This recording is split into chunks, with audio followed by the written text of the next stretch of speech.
Here we go. And good evening, wrestling fans. Welcome wherever you may be watching, Facebook, YouTube, or your favorite podcast app. Welcome to AIWF Ringside Wrestling. I am Mad Matt Carter, along with Commissioner Rick Deezel, Commissioner Smiling Diamond Dave, and Brian Danzig, Hall of Famer, with us. Gentlemen, how are you tonight? I'm good, man. I'm good. Well, we certainly had a wild show last night, to say the very least. A lot went down. We got a lot of stuff to discuss regarding that show, but I thought that we had such a good time last week talking about whatever. Yeah, whatever. The Mike Emerson situation comes to mind right away. So I was thinking, if we can run across stuff like that, it'd be fun to kind of feature it, maybe give it a fancy podcast name, like a segment, like, I don't know. I was thinking, welcome to this week's edition of people doing dumb shit on the internet and getting hurt. Hey, Matt, I want you to produce me a show. Okay.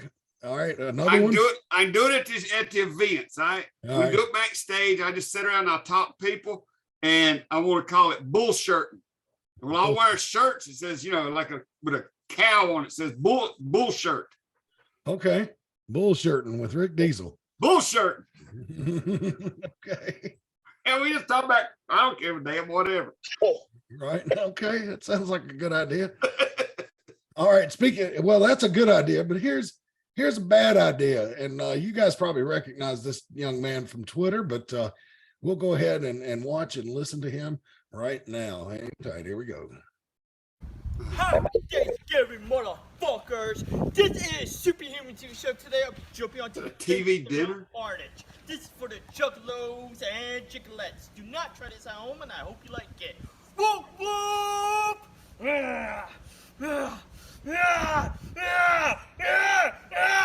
Fuck this shit! Whoop, whoop!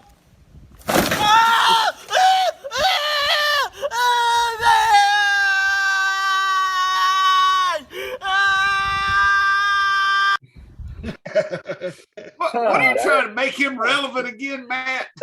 He's so last year. Yeah, I know. He doesn't need me to be relevant. He's got like, how many followers does he have now? Let me see. He's got 182,000.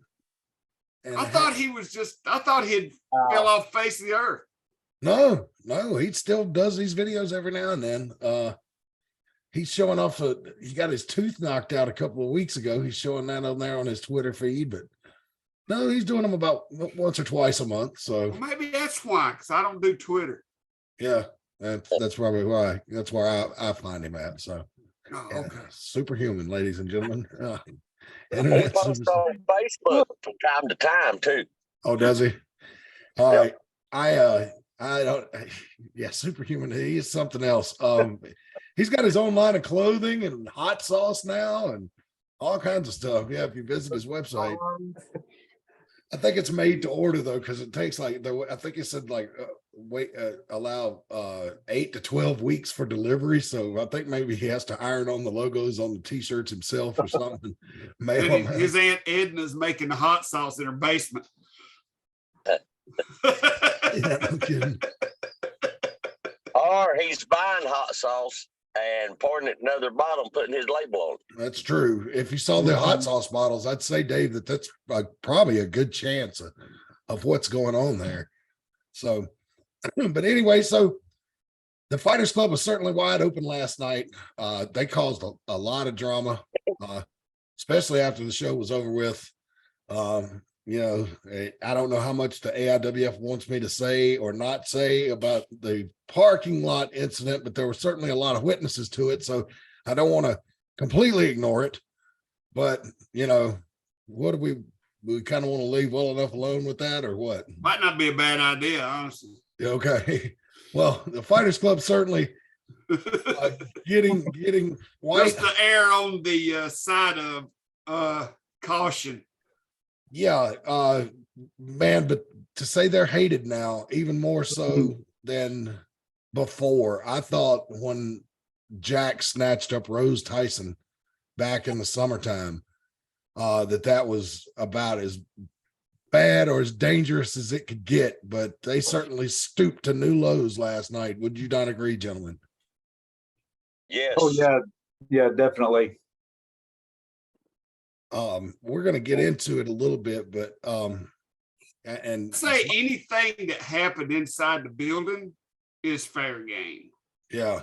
And we're going to cover that because they got started early. I mean, let's be honest. Jack came out at the beginning of the night on crutches and was appearing to give what was a retirement speech.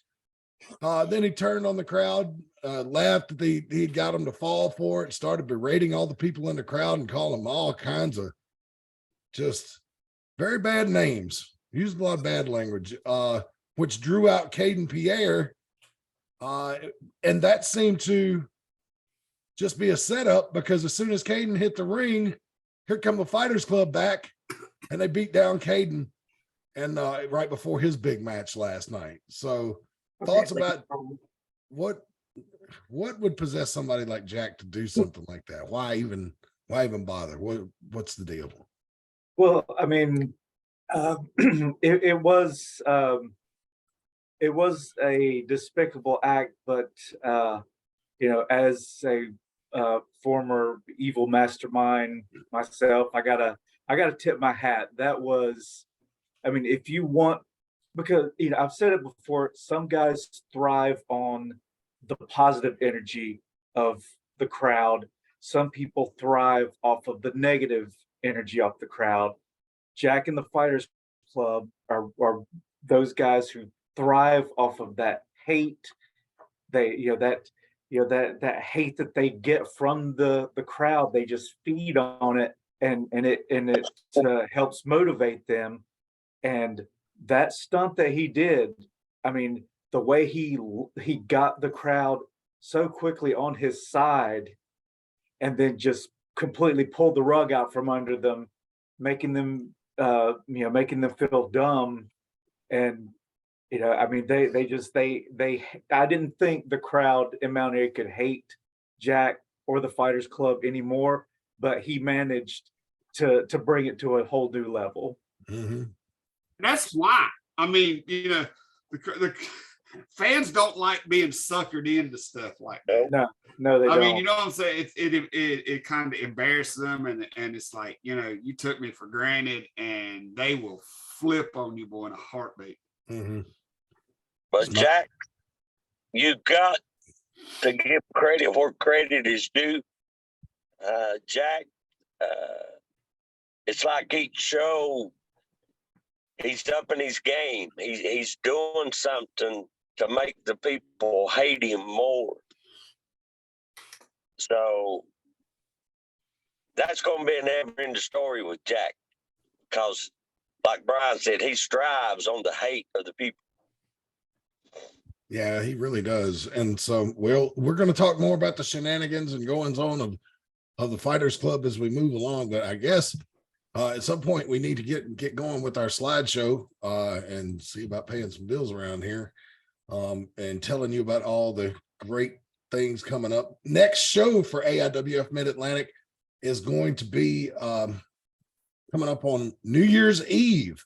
Special start time 5 o'clock for Seasons Beatings this year, and we're really looking forward to that. We've already heard a challenge issued for that show. Don't know if that match is going to be made yet, but we'll find out. But anyway, is the slideshow visible to everybody? Yes. All right. So we are, just a reminder, we are here and you can get advertising with us for 30 seconds to a minute read every week for the low price of only $10. You can reach out to us at AIWF20@hotmail.com, or you can just approach one of us at the live events, or you can just hit us up on Facebook or Twitter or Instagram. And this program is across all these formats. Facebook Live always, except when Zoom isn't working, but we got that fixed. YouTube, Instagram, and of course, anywhere you find your favorite podcast, Apple, Spotify, Amazon Music, iHeartRadio, and so on and so forth. Yeah, I was trying to think. There's one of those that were not listed here, but there's one of the podcasting platforms I can't get the show to get uploaded to for some reason. But anyway, it's one of the minor ones. So yes. I hate to interrupt, but I slipped over to the Mid-Atlantic page just to see what was going on. And Jack has come on there and made a comment that he will be on the show next week. On the show next week. Okay. All right. So there you have it, folks. You're going to hear from the champion himself, Jack, who is hot on the trail of the world champion, Damian Wayne. So Jack saying he's going to join us next week. So you want to definitely do not want to miss that. I'm sure it will be explosive. So they're already commenting on there too. Well, oh boy. Oh, well, I'm glad you're out there, everybody. So, give us a holler and let us know where you're watching from. We'll give you a shout out on the show if we can. We're also on Instagram. You can search AIWF Mid-Atlantic Wrestling and Deezel 24/7 for some great content there. We don't update it often, but when we do, it's good. So if you do see an update there, know that it's not going to be anything that you want to miss. So talking about last night, it was the big Saturday, November 12th show, gentlemen. Like we said, Fighters Club came out and got things going really quickly. Things escalated quickly, I guess a better way to say. I'm having technical difficulties. Bear with me a second. Yeah, you're right, Matt. When Jack, not only when he came out to fool the crowd into thinking that he was injured and quite possibly, if not retiring, maybe having to vacate the title. That's kind of what he was hinting at, though he was injured and would have to vacate the title. But of course, he was just he was just making it all up. I think also part of that plan was to lure out Caden Pierre and to attack him, because he knew that Caden Pierre is a very outspoken and proud, and if you call him out, he's going to come out and confront you. He isn't going to just sit in the back and listen to you run your mouth about him. And so he knew that he was going to come out, and when he did, the Fighters Club pounced. You're right, Brian. And I know it was a setup, because did you notice how fast? I mean, Caden he did his little, prance to the ring and set up in the turnbuckle. But as soon as he started to walk toward Jack, here they came. So it was like they were waiting right outside the door. Definitely a setup. Yeah, no question in my mind. But my thing is, I mean, and I know this may be an unpopular opinion, but damn it, it kind of gives me goosebumps, because it takes me back. Mm-hmm. I mean, it takes me back to me and Brian and Daniel and Pagan. And I'm like Brian said, he was an evil mastermind back then. Mm-hmm. I mean, you know what I'm saying? And this is just to see, it's like reliving some of the things that we used to be so good at. Mm-hmm. And to just see these guys just bringing it back, the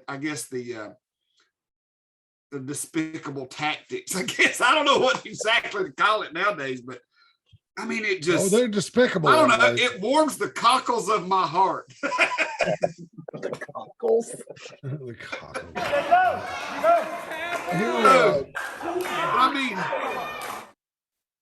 here we're taking a look at go ahead, keep talking. We're just taking a look at David. I mean, it just, oh no, there's no villains in wrestling no more.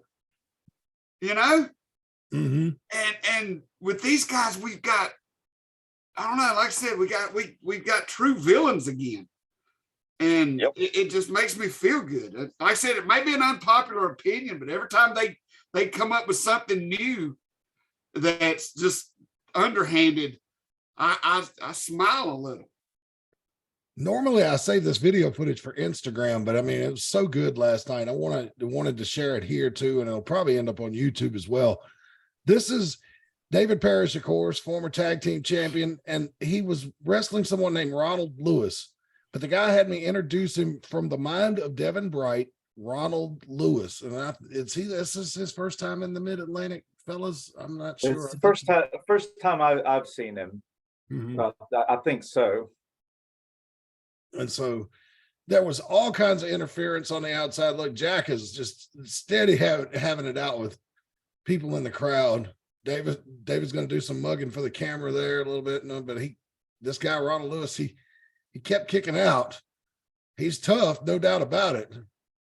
But David Parrish is angry. He feels like he and Kaysen were robbed of the tag team title by the Sioux dudes. And look at that. It's just insulting, man, what he's doing to this guy. And then gives him a chop. I think he was trying to knock him down there. There's Kaysen on the outside. And look at this. It looked like he went to try to break his fingers there. Yeah. Oh. So I know you people listening on audio are probably pretty pissed off right now. We can't describe the video, but I'm sorry. I'm new at this whole podcasting thing. So there was a clothesline. But just you're gonna see what the fighter is best here. You gotta look, Matt. It's 1 against 5 out there. Mm-hmm. And this young gentleman, he's having to do what he can do because he's out there by himself. Yeah. And there's see, like that right there. Yeah. Kaysen grabs his foot, Jack over there to distract him. That shows you the inexperience level right there of not only that young competitor, but also the cameraman for not getting that kick in frame. And then look at that suplex, just dropped him on his freaking head, neck and back, 1, 2, 3. And so David Parrish gets the win there. But Fighters Club shenanigans were just beginning. Yes, they were just beginning. Let me see here. Find the next one. Well, if I can find the next one, I promise I tried. We have a whole show of Matt just talking to himself. Yeah. Well, we did have that one time when I came back from the dentist and I forgot to turn to announce the show was going to be off tonight because I just come back from the dentist and was under heavy sedation. And then I, forgot to end the meeting and everybody got to sit me stare at the walls for about 1.5 minutes till I realized, which prompted a phone call from my mother. Are you okay? Why are you on Facebook Live staring at the ceiling? So, it's the little things. It's the little things that make us entertainers. Yes, it is. So next up, we had Clara in action defending the Mid-Atlantic Women's Championship against Nurse Micah. And should be able to see that now. But look at this. Referee Dalen's in there. And everybody knows he comes with the Fighters Club. I mean, hell, he's wearing a Fighters Club shirt. So, yeah, gentlemen, analysis will go around the room. We could start with you, Brian Danzig, since you were doing commentary. What were you thinking? What were you and Bobby and Kevin Stryker discussing as you watched this fiasco? Well, yeah, I was just, first of all, I was shocked to see him as the official. And then, and like you said, he's not even trying to pretend to be impartial. He is wearing a Fighters Club shirt. He walks out to the ring with the Fighters Club. And, I understand what Rick is saying about, despicable acts and things like that. But for me, at a certain point, it's like when I was, back in my time, yeah, I did want to take shortcuts. Mm-hmm. I did want to cheat. I wanted to give myself a little bit of an unfair advantage. But at the same time, I wanted some sort of competition. I wanted the other guy to have a chance of beating me so that if I got the win, I could be I could have the bragging rights. If the referee is in my back pocket and everybody knows it, and there's 5 guys surrounding the ring watching my back, what's impressive when I get the win? And this, Mhm. hey, and this goes to Clara's whole thing of how she wants to be respected and nobody respects her, and she's bleeding for the AIWF and she's working hard. But if you're getting into a match and you've got a ref in your pocket and your boys are ending your match for you, you're not going to gain the respect, and people aren't going to think you're too much of a wrestler if you can't win your own match. Mhm. I felt sorry for that poor guy that we just showed that came out with Nurse Micah. I never found out his name, but he was not much help to her because there was just so many guys with the Fighters Club out there. You Yeah, know? exactly. Yeah, and again, just like Reagan was saying, I was like, I don't want to hear Clara complaining about the lack of competition of women in the AIWF, because when women see this, when they see that when they go for the AIWF women's title, that not only do they have to fight Clara, but they have to fight 5 other guys on the outside of the ring. I mean, I don't blame them for not wanting to fight her. Yeah. Yeah. Who could blame him? Smiling Diamond Dave, your thoughts? In my opinion, I agree with what Brian said, but as a champion, I think it makes you look weak that you got to have 5 other people out there to finish your match for you. You got to have a referee in your back pocket. It makes you look weak. And that goes for Jack also. If you're so big and you're so bad, you ought to be able to go out there by yourself, as him and Claire builds herself up to be. You shouldn't need no help. You shouldn't have to have a referee in your back pocket to win your match if you're as bad as you say you are. Yeah, or hell, just have one of your guys out there watching your back. You don't have to have all 4 or 5 of them. I mean, does everybody have to come out every single time? I mean, I know, when back in my day, we were busy preparing for our own match. We couldn't be out there for everyone. Look at that. She's biting her fingers. I thought that was good. Yeah, and again, I'm all for bite, scratch, kick, choke. I mean, take any shortcut you need, but at a certain point, when take those shortcuts. But when it's 5 against 1 with a biased referee, there's no competition. Mm-hmm.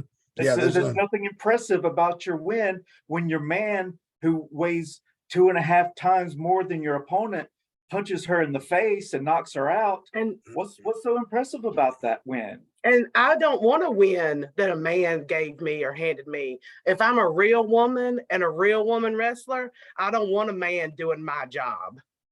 Mm-hmm. Yeah. Wow.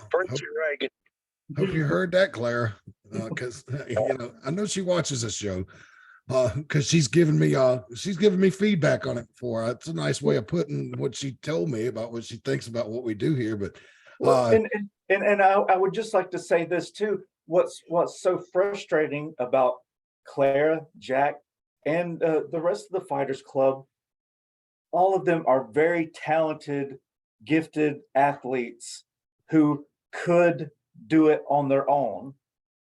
Yeah.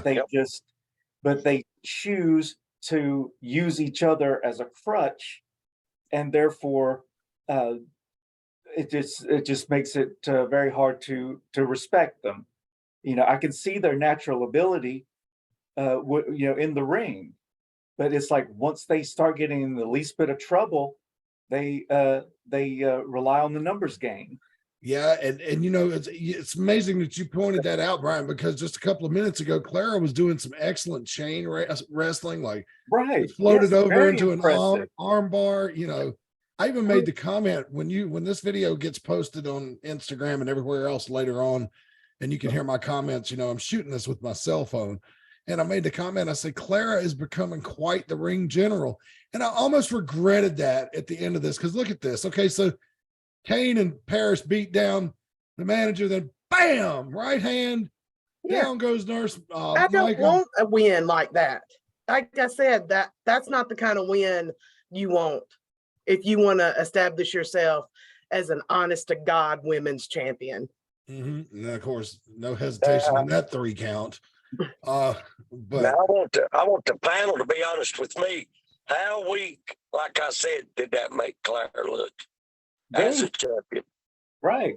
very. And again, with that impressive win she had at Fright Night, everybody talking about how hard they fought, how hard hitting the matchup was. And then, I was looking forward to seeing her compete with that same intensity in this matchup.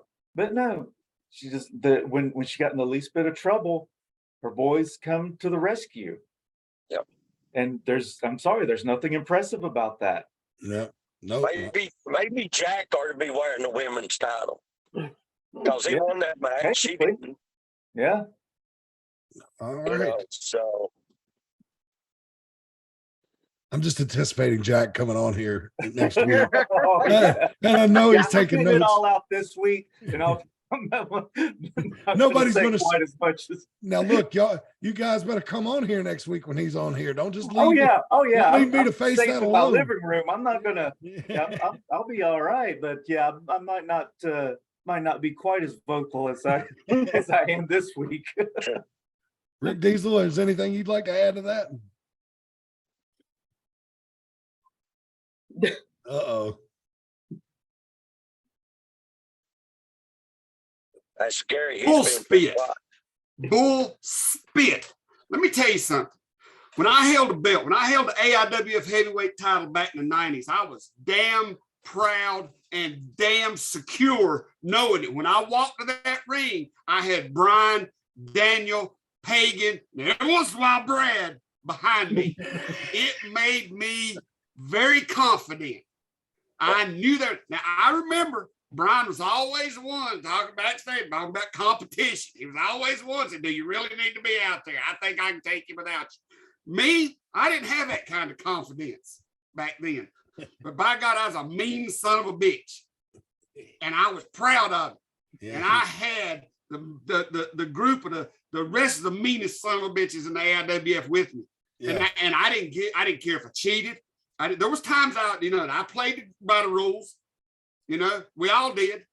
But deep in my heart, deep in this black little heart of mine, I'm proud of what Jackson and them doing because they've climbed the ladder. It don't matter how many rungs you break going up, as long as you can stay up there, it don't matter. You ain't gonna go back down. And I knew back then when I had Brian and Daniel and Brad and Pagan, and I had all of it, and Enigma and all them guys that was there at one point in time, I knew when I went out there that I was coming back to the dressing room with that title. And that's all that mattered to me. I didn't give two scratchy asses about competition. I didn't care. I just want to go out there and beat somebody up and keep the title and go home with it and lay it on my nightstand beside my bed. And when I wake up in the morning, there it was.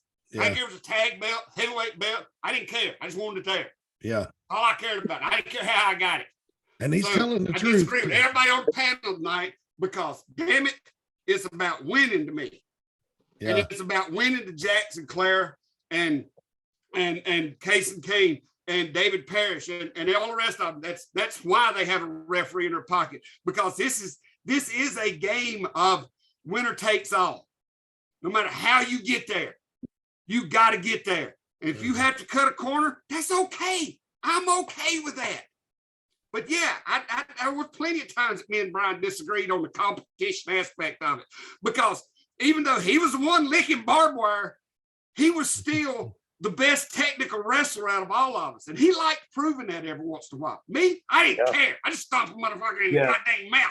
I didn't give a shit. You know You're absolutely right. I did have a hang up during my career of, the guys in the back would talk about how that it was this divide of technical wrestlers and the hardcore wrestlers, and the technical wrestlers didn't think hardcore guys could wrestle.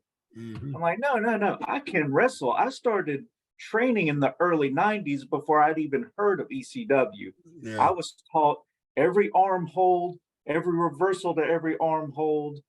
I mean, every, I was taught the basics, and, I grew up watching, Mid-Atlantic NWA wrestling, as a kid, and that's what I grew up idolizing.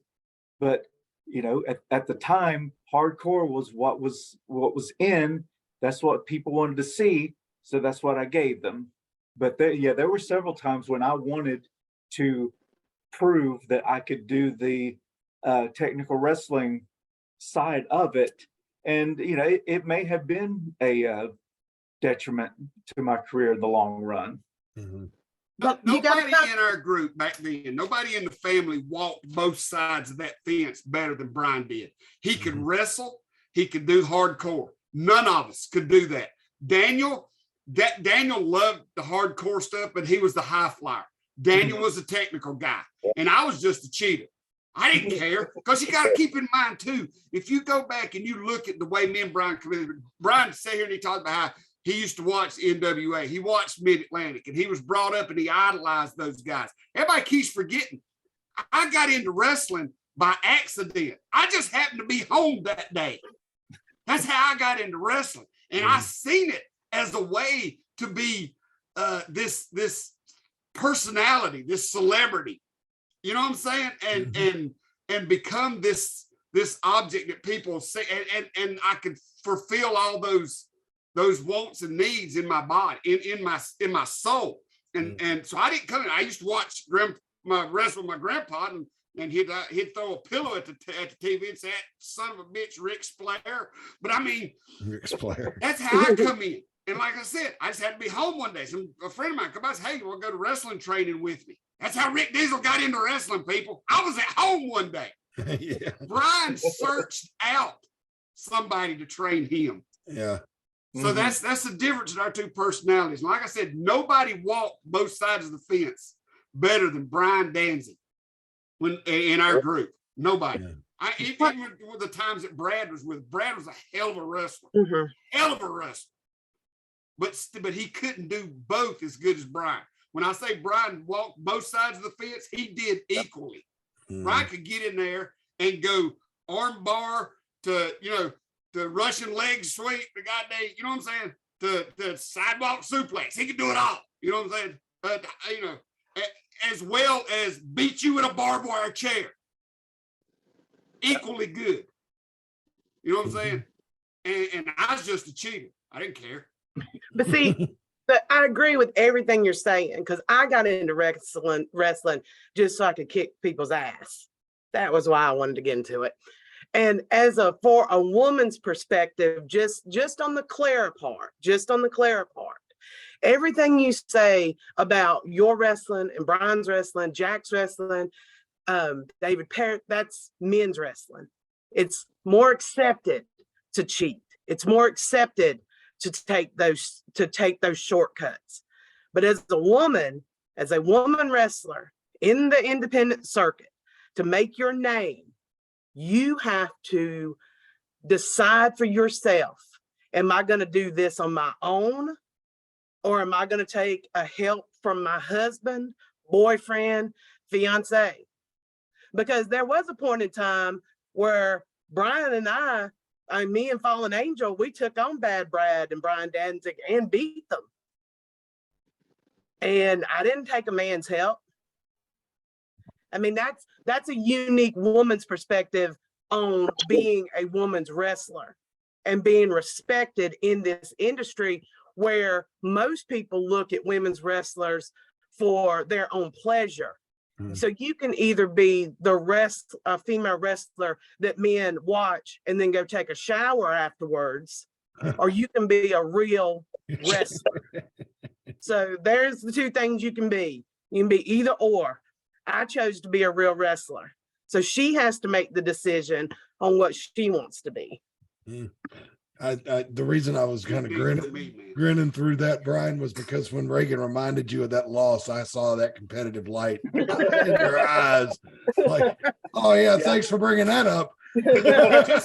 just so you guys know, I'm getting back up in the chat room from AC. Oh Lord, AC. All right. Yes. Oh yeah, I remember. I remember butting heads with him a few times too about the whole competition thing. And again, like I said, it's just a disagreement of measure. There are people who look at the things I did and was like, all you're saying is completely invalid because you broke the rules. And what I'm saying is break the rules to an extent, but don't give yourself such an advantage that there's just no competition, and again, it's a difference of degrees, basically. And in that, yeah, and then you're right, that did cause some friction. And and again, speaking of friction, I spoke about this that night on commentary about the Fighters Club. They need to, they're riding high now, but you look at the history of factions in this industry, every single one of them eventually implodes. Mhm. Yep. Eventually, egos start clashing, and somebody thinks maybe I should be the leader. Why aren't they doing things the way I want them to be done? And one of these days, one or two, or they may break off into half. They may one break off, but eventually it's going to fall apart. And I know what they're thinking. Not us. We're like family. Yeah, so were we. We were the family. Yes. And It was in the name. it fell apart and came back together several times throughout our career. Mhm. But it will happen. And it's just Nobody a matter of fights time. more than family. Oh yeah. Nobody yeah, fights exactly. more. And you go back and you look at like the old pictures, the old videos of us, and nobody would ever have thought in the dressing room that the guy that looked the most like the devil was the one who had the biggest conscience. Well, and for me, it's not even conscience. It's more ego. It's like, I want to go out there. I have something to prove, Mhm. and I want to show that I can do it on my own. So that's what it wasn't, that I had a conscience, that I cared about my opponent and wanting to give them a fair shake. I wanted the crowd to see somebody defeat their opponent Yeah. and do it in a way where, like, oh, he could have lost, but he pulled it out and he won. Yeah. I'm Well, gonna tell you. that Well, goes Brian, back. That goes back, and a prime example of that. A prime example is Brian's first moonsault. I don't remember You that. remember the first moon? Where was it? Elkin? Yeah. Outside? Yeah, yes, it was. Brian said, I'm going to do it just to show him I can. Mhm. And he done a moonsault. Now, he done it. I think he done it to the outside of the ring, if I'm not Yeah. mistaken. Yeah, But Brian, it was. I remember that. Brian said, I'm going to do it just show him I can. Well, I don't think Prime Brian, example right there. Brian, you don't have He's to. like, everybody thinks all I do is go out there and beat people with barbed wire chairs. I'm going to show him I can do a moonsault. Damn it, he done it. Yeah. And it Well, was beautiful. well, I'll tell you what, Brian, you never had to worry about anybody thinking that you had compassion for your opponents, because that was pretty obvious. This spirited competition. I mean, I dropped his ass on him face first onto a flaming chair, but but I got the 3 counts. Yeah. It brought new meaning to the heat of battle, right? But no, it's still. I set my own partner on fire. Yeah. When Daniel and I fought in the cage, I set him on fire. Yeah. So nobody was safe. No. By God, he can do a moonsault. Yeah. Oh, I remember seeing. Daniel was gone, so I was like, well, somebody's got to do it. Gotta keep up appearances. Yeah. Yeah. All right. A quick word from Premier Auto Detailing, real quick here. And I'm sorry I couldn't do a better segue than that, but hey, it is what it is. Premier Auto Detailing, they can make that old jalopy look just like it rolled off the showroom floor. if you need some car detailing done, whether you own a dealership or you just want to clean up your own car or a nice surprise for somebody that you love, call Premier Auto Detailing, 336-883-5722. Again, the number for those of you listening, 336-883-5722. And be sure to tell them you heard about them on AIWF Ringside Wrestling. Also, Tees Creations, custom apparel. Oh, thank you very much, especially their basic bitch collection. I got my shirt on. I got from her. Can you see me? No. I got, yeah, wait till let me get through the slides and we'll take a look at it. But yeah, teescreations22.com, facebook.com/teescreations. Check them out. They are a great provider. They've got, designs, pre-designs already ready to go. But if you want a custom job done, they can make it for you. It's Tees Creations, teescreations22.com, teescreations22.com. And thank you so much for sponsoring the show. And they've got these great tumblers now. So not only the t-shirts, but all kinds of stuff, t-shirts, sweatshirts, hoodies, and tumblers. So and blankets. And blankets now. All right. Yeah, still blankets now.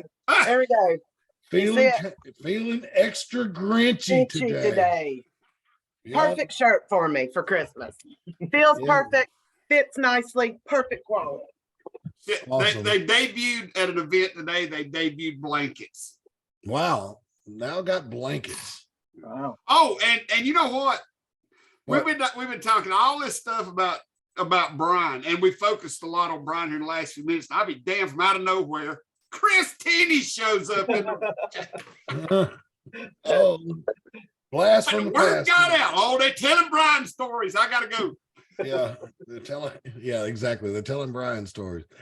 So Brian Danzig and Chris Tenney, Jesus Christ. Yeah, exactly. They turned the stomachs of more people in the first two rows. It shows.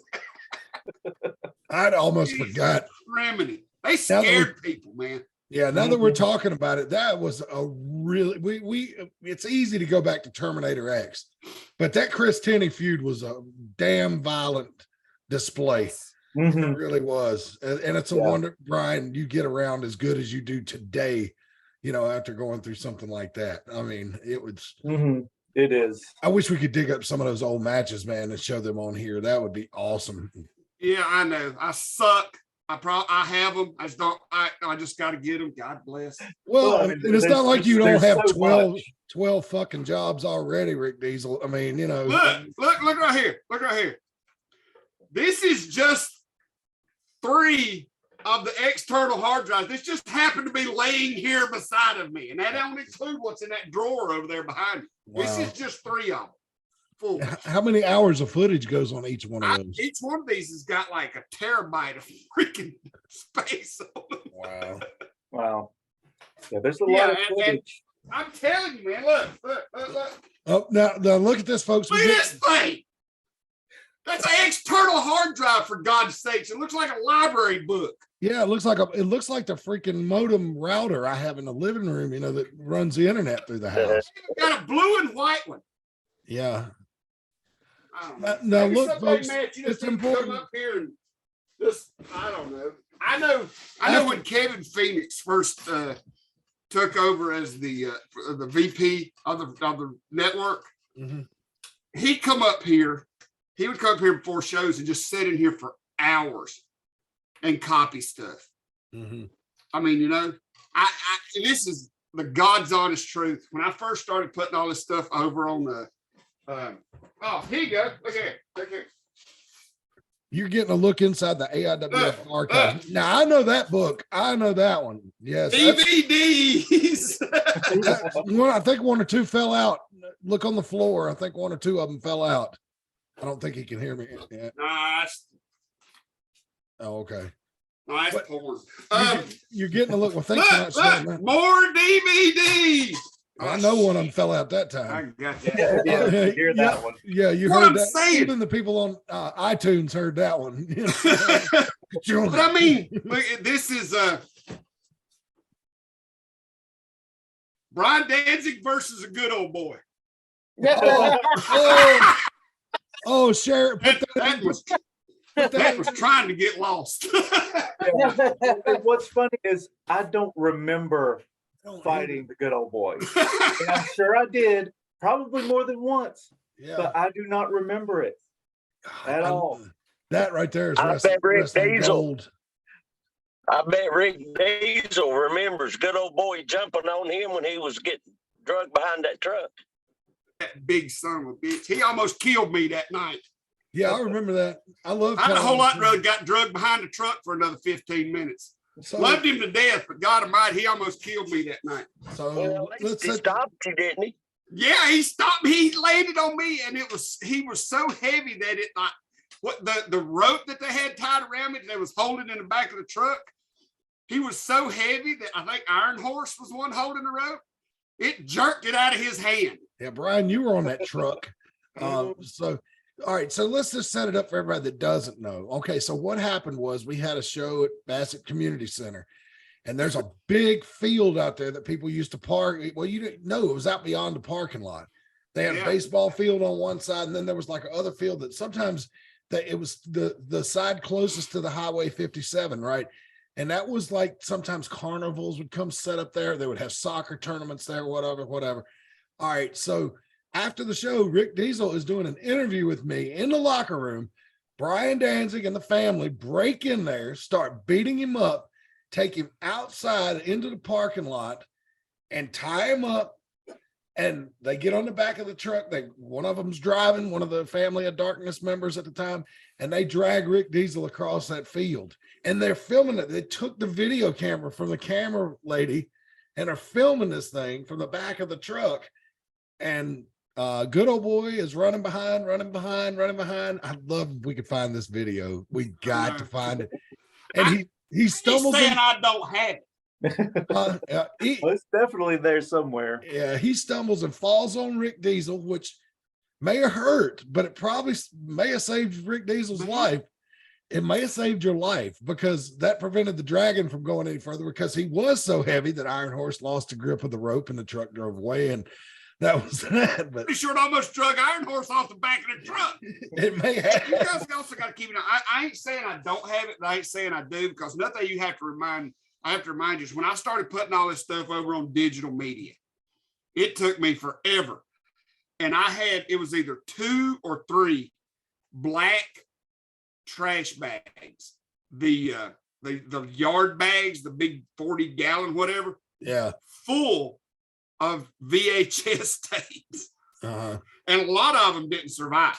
You know, once you started playing how VHS was after so long, it went bad. Yeah, especially so there was a few that I lost. I don't know what they was, but I mean, I would if anybody wants to come and just sit and go through these things and look for stuff, they're more than welcome because God bless. Yeah, they need to be there needs to be a manifest, you know, they need to be itemized and manifested, but that would take years to sit down. That's why I've always wanted somebody to do a documentary on the AIWF, 30 years of the AIWF. I mean, there's no other independent companies out there that can say that. I've always wanted to, and I've talked to people about doing a documentary, but to be honest with you, for somebody to take the time to do it properly, I couldn't afford it. Yeah. I can't afford it unless somebody out there somebody knows somebody who could come in and do the documentary and shop it out and sell it to, I don't know, freaking Netflix or Amazon Prime, put anything on. Yeah, no. That's I mean, if somebody would do a good documentary on the AIWF, I know it would make money. Yeah. Because you can't take 30 years of something like this and it not be interested to all the people. Like I said, there's people that watches us now that wasn't born when we were wrestling. Mm-hmm. So it would need to be a 5 or 10 parter too. It would need to be. Somebody would just take the initiative because it would be a long drawn out project. It's not something that you can do in a couple of days. I talked to one guy and he said, "Yeah, I'll do it." And he, give me a good price. And I was like, "Awesome." He said, "Yeah, I'll come to a show one day, sit down and talk to some guys and put it together." I'm like, "No, that's not how it works. You can't come in for an afternoon and 2 or 3 hours and cover 30 freaking years of this. No. Nope. Yeah. Well, Yeah, there are wrestlers on the active roster right now who, when I came back and started doing commentary again, were like, "Hey man, I used to come watch you wrestle as a kid," and yeah, now they are wrestlers themselves. Yeah. So it's like that's a long time. It's so cool to see people that brings their kids to the show that their dad used to bring them to the show when they were the same age. Yeah, that's great. Pass it down to the next generation. And then the kids that are kids today, 20 years from now, will be bringing their kids and so on and so forth. You know, that's how the business carries on. So speaking of carrying on, how about let's take a look at some more footage from last night as we're taping live. This is the tag team championship matches. The new champions, the Sioux Dudes with the attitudes. Mickey Falk, no comparison. Joe Henderson went up against Paul Perazzi, Jeff Paul, and Paparazzi. Gentlemen, Brian, you were out there for commentary for this match. Your thoughts? Give us some of those. I was pretty impressed with Paul Perazzi. I like this the thing they're doing here where they're keeping they're double teaming in their corner. You know, I was telling Bobby that night that you know, a lot of guys, when you're doing corner work, you'll do it in the opposite corner so you can go, you know, get more momentum by going all the way over to the opposite corner. You know, they're not getting as much momentum. However, they have a lot more control by keeping the opponent in their corner. So I was really impressed by that, and I was glad to see that the Sioux Dudes with Attitudes did the right thing by offering them a rematch in the form of the triple threat match, because I had called it. I was like, the Fighters Club just screwed over Paul Perazzi by running in there and taking away their shot at the titles. And the Sioux Dudes saw that and, you know, did the right thing by offering them you know, another shot. Yeah. And I thought that was really unusual. It kind of shows you what a rage Mickey Fulp was in, because how many champions, like Rick Deezel was just talking about it, he'd do anything to win. How many champions put themselves in a challenge for a match that they don't have the champion's advantage in? Doesn't happen very often. No, it doesn't. Yeah, just the fact that you add another team in there makes it that much less likely you're going to walk out with the titles. But then, like you said, you're also taking away the champion's advantage of you don't have to beat them, they have to beat you. No, you have to pin somebody in order to walk out with the titles. Yep, and there you see Parrish and Kane hit the ring and attack the Sioux Dudes. Paul Perazzi just staying out of the way, really. Joe Harrison went out of his mind, and I think Mickey Fulp did too. Oh yeah, this is just, they're had enough, man. You know, and here comes everybody trying to break it up, and this is where I started feeling like it was getting kind of dangerous at ringside. The ring was filling up, and I was determined to document this so we could share it on this program. But, you know, of all the chaos and goings on, but this brawl, they could not keep these guys apart, and it kept breaking out again. Mm-hmm. And it went on for several minutes. I mean, I was starting to think, God, are we ever going to be able to get the ring cleared? We got another match, you know? Mm-hmm. Yeah, it was just so much chaos, and you know, so many people in there fighting. It was just hard to regain control.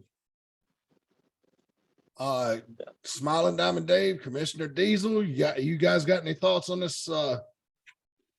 What became quite the clusterfuck at the end of the tag team championship match?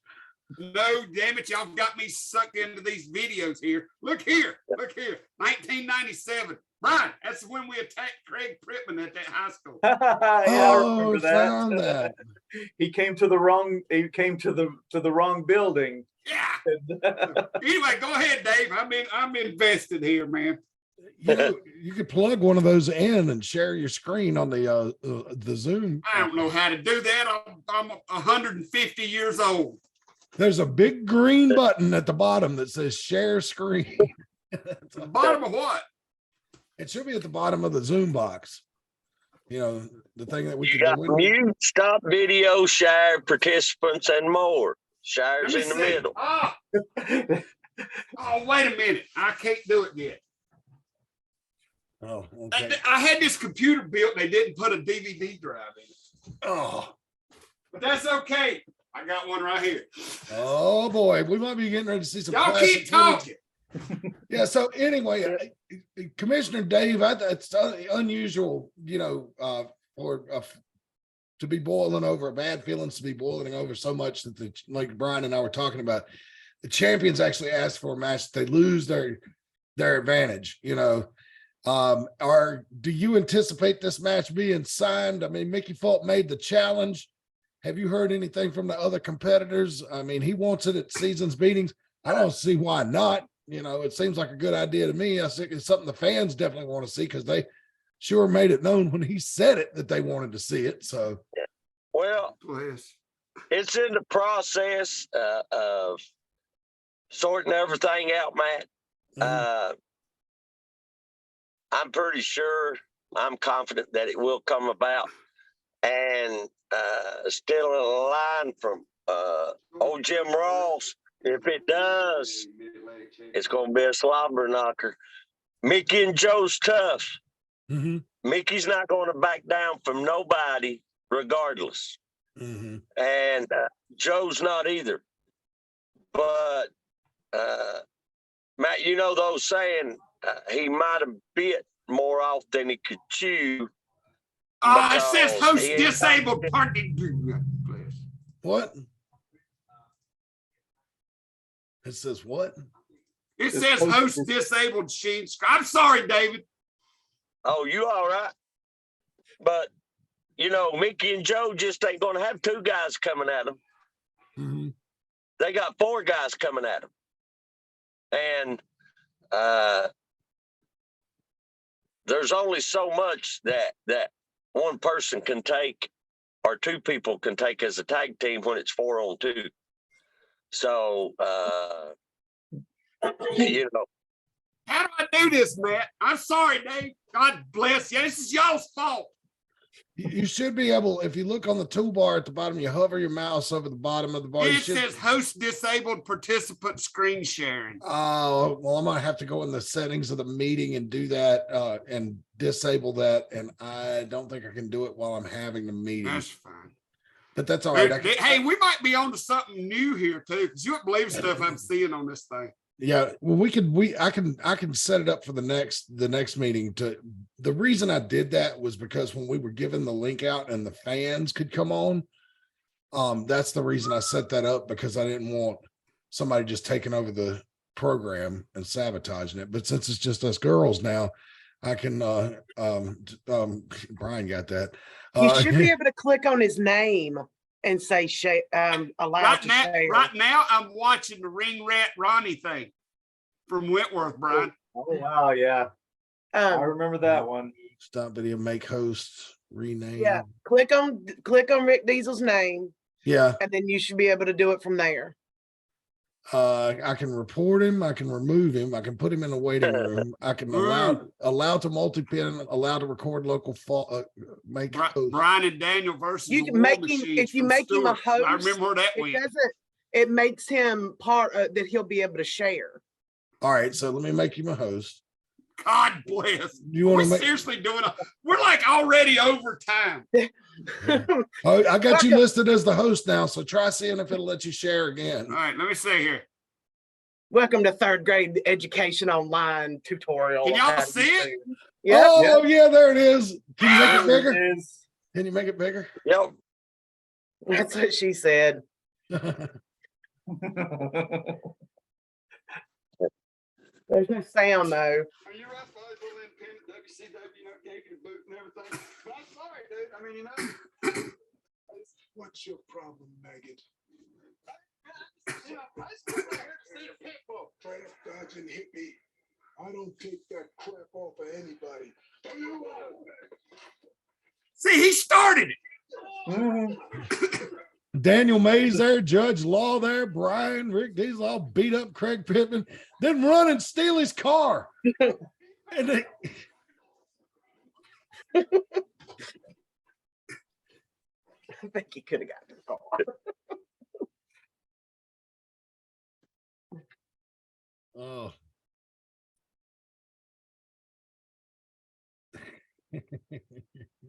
And there they go. He did well. I mean, I guess he figured they'd probably bring the car back because they had to wrestle later on the show. Maybe he didn't want to break the windows or something. Now, Yeah, it's his rental. He didn't want to mess it up. in his defense, that little stunt did almost get Brian killed later on. Yeah. Because Brian stepped up. Pitbull wanted a match. And Brian's like, I'll do it just to show him I can. So, I mean, there it is again, Yeah. That's awesome. Now, since you're the host, we can see everything you're looking Oh, at. dude, we can let me tell you, this is a game changer. You really might want to take that off. Oh, yeah. Hey, it won't show like weird stuff just out of random on my computer, will it? It Yes. might. It Everything might. that's on your screen shows now. Yeah. So Can y'all see it now? yeah, we Yeah. can see your screen. So do me a Maybe I favor. ought to get some more else. Do like Reagan said and click on my name and give me the host duties back. You should see 3 dots up there and it'll hit a drop down and you should be able No, to make, you should both be hosts now. we Well, should no, I both be think hosts? Oh, Rick okay. Deezel was the host. Okay. Oh, okay. So I don't see it. host, Says hide self view. Rename. Is that it? no. Oh, I need you to give me the hosting detail back because now I'm getting the error message when I try the show. Jesus. How do I do that? I don't want to do that. Stop. Slow down. All Okay. right. Click on Matt's name. Wait, on his name? Okay. Yes. And there's going to be 3 little dots. Click on the 3 little dots. Yeah. And then you're going to say, and we're going to scroll down. Make look for it. host. Make host. Click on that. Boom. There you There we go. go. See Yeah. what? Thank an educator. Yeah. Thank you, teachers, for all the You're crap, welcome. for all the crap you have to put up with for a very small amount of money. No kidding. God bless them. I swear, God Might bless as well them. be God hot bless dogs. them, everyone. I live next to an elementary school, and I swear, anytime they put out, "Hey, we need school supplies or whatever," I'm like, "Just yeah, how much do you need? Just tell me how much do you need me to bring in here? You know, oh, we could use some color. You know, they always need supplies and all that kind of stuff. So, but yeah, I love them to death. I like Hey, living. but I next to- will tell you guys, like I said, there's stuff we can do now. I don't tell what all I can find in the bowels of these archives that I can pull up and show. I found one a while ago that said Statesville. You know what happened in Statesville? Yeah, we sure do. Yeah. Well, you know, it's weird. It's amazing more that stuff wasn't lost because 2 Christmases ago when I was back home in Bassett visiting, my stepdad was like, "Hey, you know, let's go out down here and go through all them old VHS tapes you got, and you get rid of the ones you don't want." And we've got all the streaming services now. I didn't really need them anymore, but I found 3 original AIWF shows buried in all that junk and brought them to Rick Deezel a couple of weeks later. Oh, yeah, I You remember know, that. yeah, and so it's no telling. It's amazing. What I'm getting at is just, I guess we're lucky that most of it did not get lost to Yes. time. Mhm. And I'm telling you, Matt, you know, we was talking about showing some stuff on here. If you want to do it like this, man, I can look for stuff. Yeah, It's yeah. easier to do it that, maybe easier to do it that way than me just trying to get it to you and you having to download it and all that stuff. I mean, that was pretty simple. Even I could do it well with help. Mhm, But- yeah. But hey, I needed help too, you know, and so. But anyway, let me do some more ads real quick here, and then we'll get to. So I got a question for Commissioner Dave that's been bothering me all day that I'm going to get to after I read these ads, but I got 3 to do real quick here. Of course, Bill Pauley bringing us the ad. We hadn't seen Bill in a while. Bill, if you're out there, you know, maybe shoot us a message, everything, let us know you're okay. We usually his services as a referee, and I bring that up because it's going to be related to the question that I talked to Smiling Diamond Dave about some of the shady officiating we saw last night. Bill, probably use your help a lot. But Bill brings us this ad because he's been disabled his entire life, and he's got a son with a disability, and he has just gotten sick and tired of being told that you can't do stuff because you got a disability. And Bill is a staunch believer that hard work pays off. You're only limited by your own you know, unwillingness to work hard. And so he has been in the wrestling for 14 years. He's come back. He started over as a referee now, and he has brought us this message. And the object of our desire is a real good organization out of Raleigh. It's called the ARC of North Carolina. They put people first. It's a website that offers services and assistance to people with disability. You know, and so if you're disabled or you know somebody that's disabled and want to look for some support, not saying it's charity, nothing like that. Maybe they could just point you to a local support group, something like that. It's the ARC of North Carolina, and their website is arcnc.org. That's arcnc.org, arcnc.org. And again, that message is brought to you by our good friend, Bill Pauley.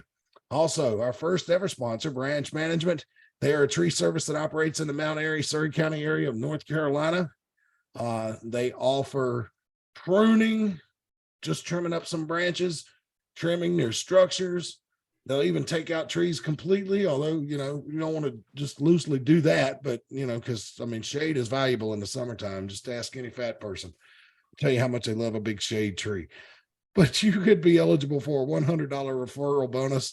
If for the tree service, all you have to do is give them a call at 336-648-9282, 336-320-8994 for the tree service. Let me give you those numbers one more time for those of you listening on podcast platforms. For tree service from Branch Management, 336-648-9282 or 336-320-8994. And they also do landscaping, pressure washing. I think they're even doing some leaf removal, maybe general contracting type stuff. If you've got any questions about that, now that's a different number, 336-648-2487 for the landscaping and the pressure washing service. That's 336-648-2487. Give them a call and tell them you heard about them on Ringside Wrestling. And of course, last but not least, our most delicious sponsor, Tees Treats, is a local food truck that operates out of Mount Airy, North Carolina, that is available in most parts of the state and can be at multiple locations at the same time. They have a full menu, including hot dogs, pizza, chicken milkshakes, ice cream, many varieties of funnel cakes, and mini donuts. Be sure to check them out at Tees Treats.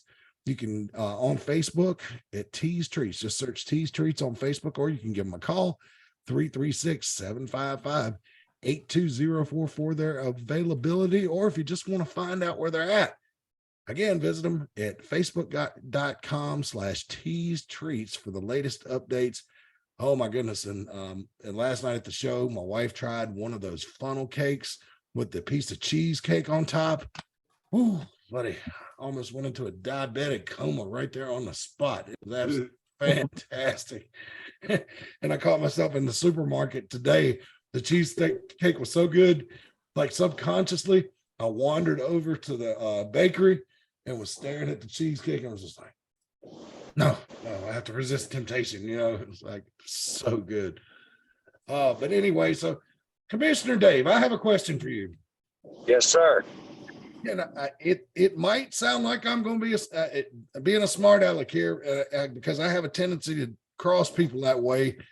But when I ask questions, they think I'm like poking the bear, and I'm not. I really just am trying to understand.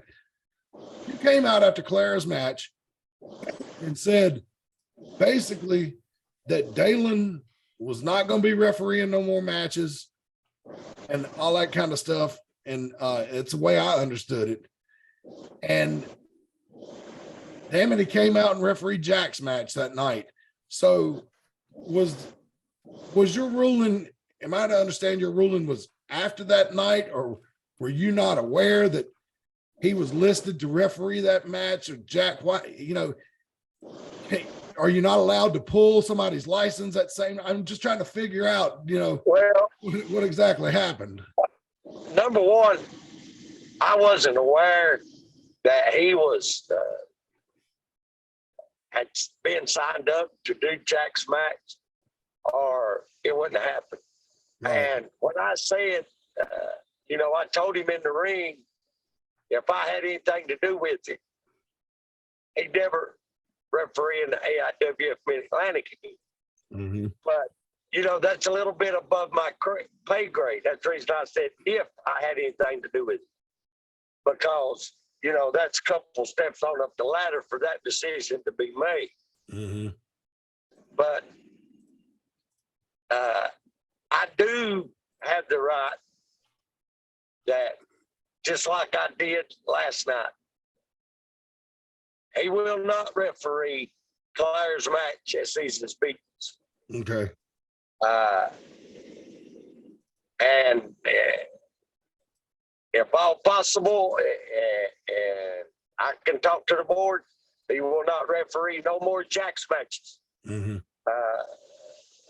Like I said, if you can do it with a referee in your pocket, you ought to be doing it on your own with a regular referee. If you're as bad as you say you are, to me, they both look weak because the referee won them to match. Jack won Claire's match for her, and I thought our two champions last night, I thought they really looked weak, in my opinion.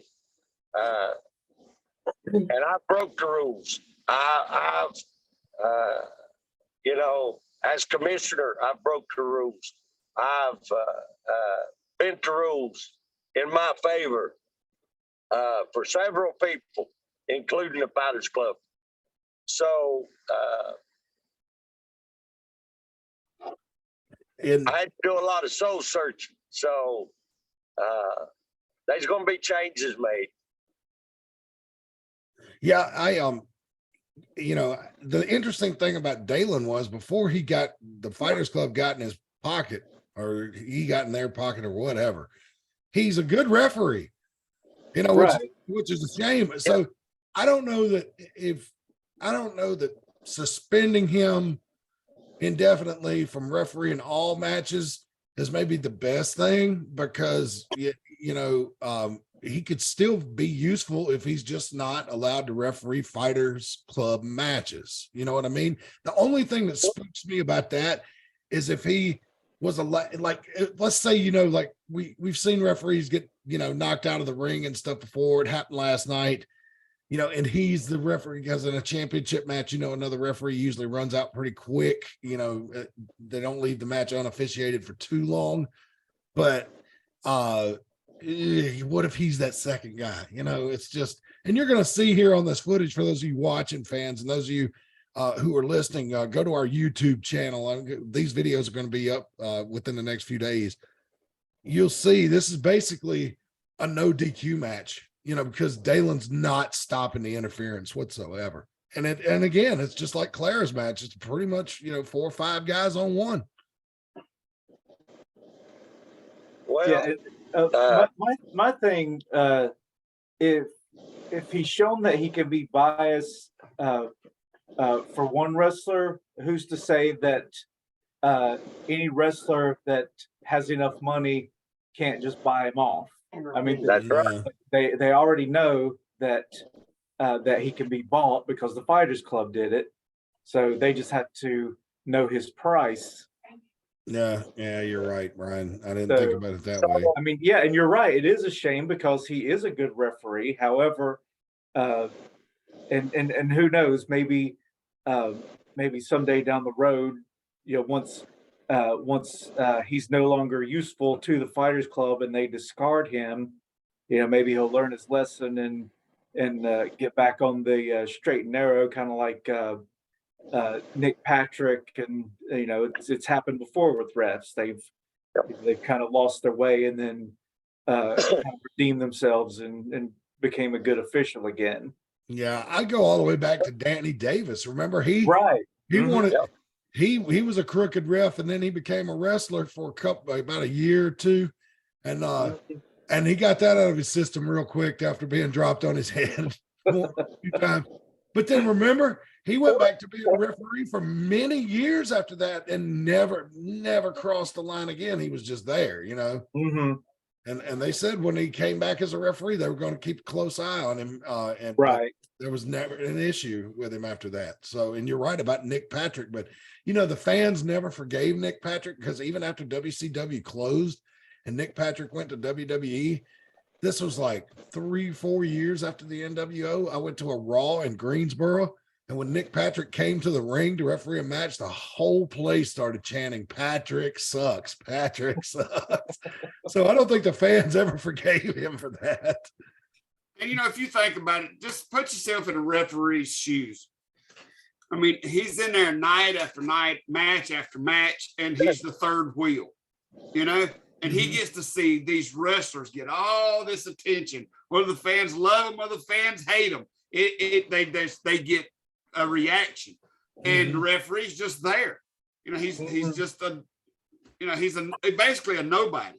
So if somebody offered a referee a chance to get into the spotlight and share that fan reaction with them, I mean, that'd be hard to turn down, good or bad, you know? Yeah. I mean, look at this. Even referees have egos. Yeah. Yeah. But you're correct, Rick Deezel. But the way I see it is, if he sits at home a couple of shows because of his tactics and the Fighters Club, maybe that might help push him to the straight and narrow way. Maybe he might not like sitting at home, not get paid. Well, and I've seen Jack smack him around on some of their online videos before, you know. Yeah. I mean, you know, Jack's not exactly the, you know, nicest guy to work for. You know, that's why I'd never take any money from him. I couldn't stand it, you know. But you know, I don't know. I think Dalen's young and impressionable, you know. Yeah, he's definitely gotten himself in over his head with the Fighters Club. He's in deep with them. Yeah, watch this, Brian. I know you remember from last night. Watch this. Yeah, Here it is. Watch the count. Watch this one. 1, 2. And he stopped about 2 inches before the mat. Look, the crowd is furious. And look, and he just waves it off. No cover. And James Anthony had told him before the match started. I came over there and told you guys a commentary. I heard him say, "You can either go home or go to the hospital. It's up to you." And so it looks like Dalen had chose the hospital option right here. And what? But again, like I said, as intimidating as James Anthony was to him, he's one man.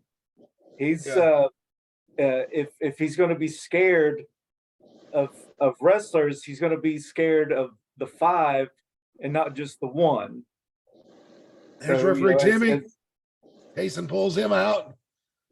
They beat him up. Screaming a few children there at ringside. Swell guys they are, Kaysen and David. Well, Clara, if you looked in the background in this match, was into it with the 3 little girls, or 2 little girls and a little boy, for like 5 minutes, you know, arguing with and berating children. And look at Clara directing traffic right here. I know you people on audio, I'm sorry. But Clara has the tag team hold up Parrish and Kane hold up James Anthony. She kicks him in the chest.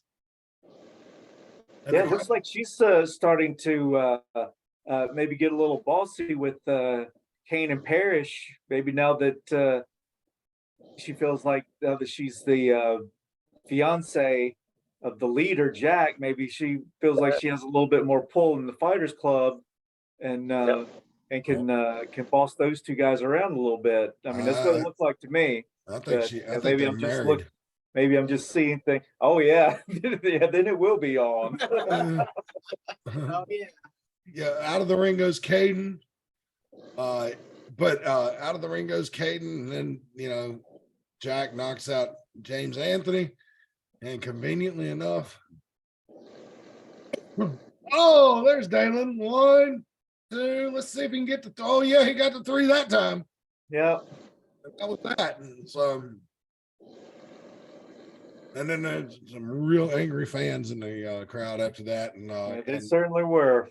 And they had every right to be, but and we'll know exactly how to address that at season's meetings.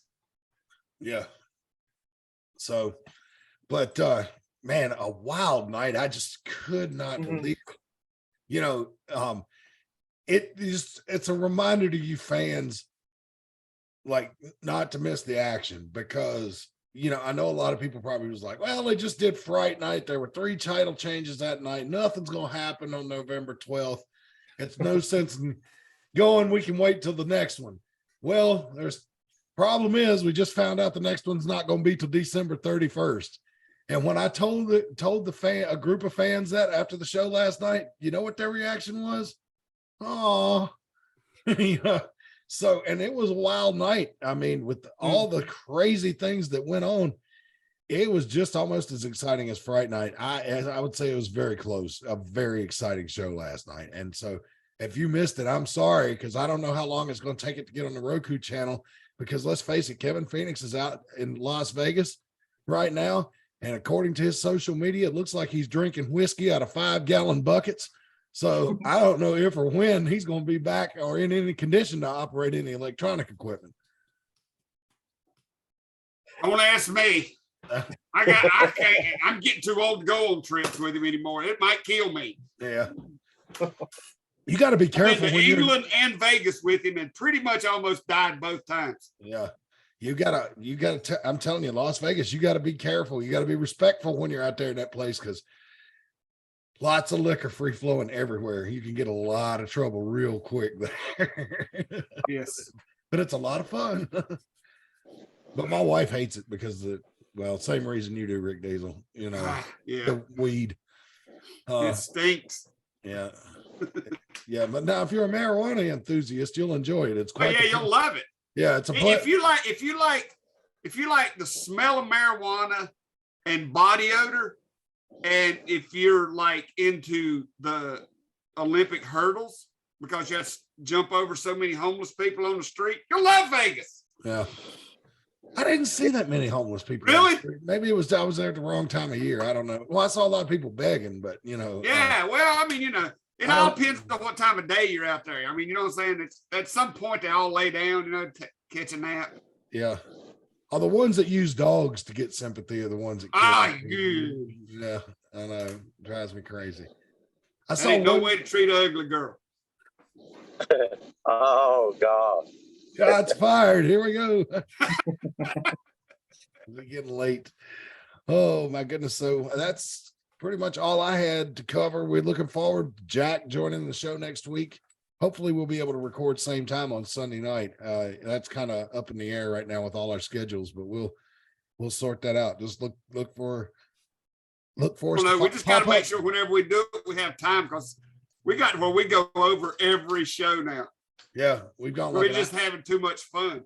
Yeah. Well, my idea was to keep this thing to around an hour, but I don't know. I think we're about like an hour and a half almost now. So, So I guess we better wrap this up, because we've got several weeks to go before we get to season's meetings. So there'll be a lot of time for analysis of what we saw last night, old videos. We got the archives.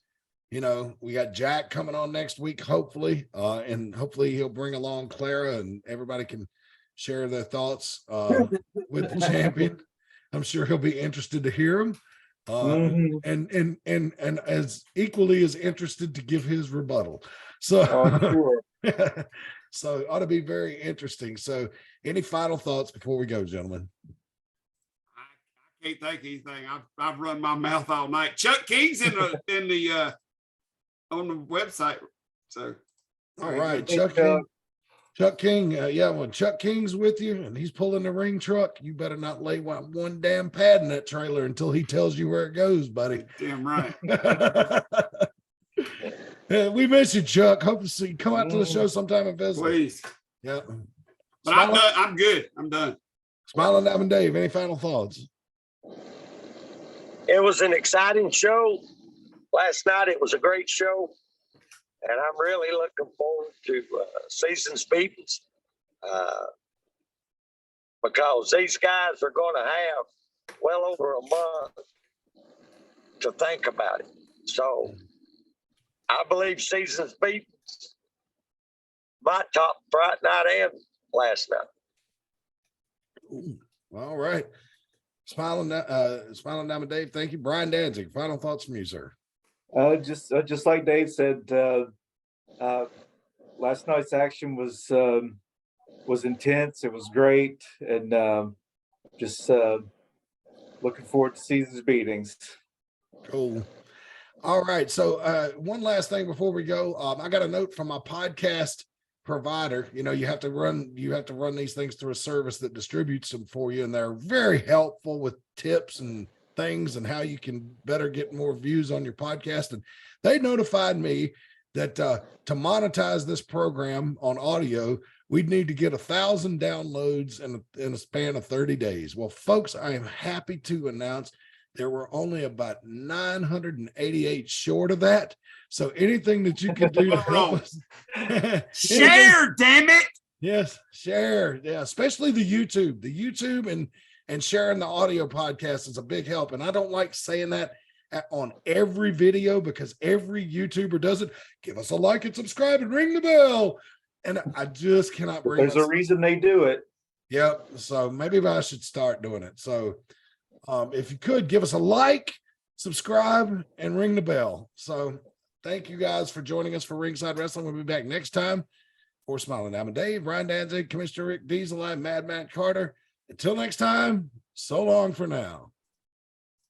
Have a good night.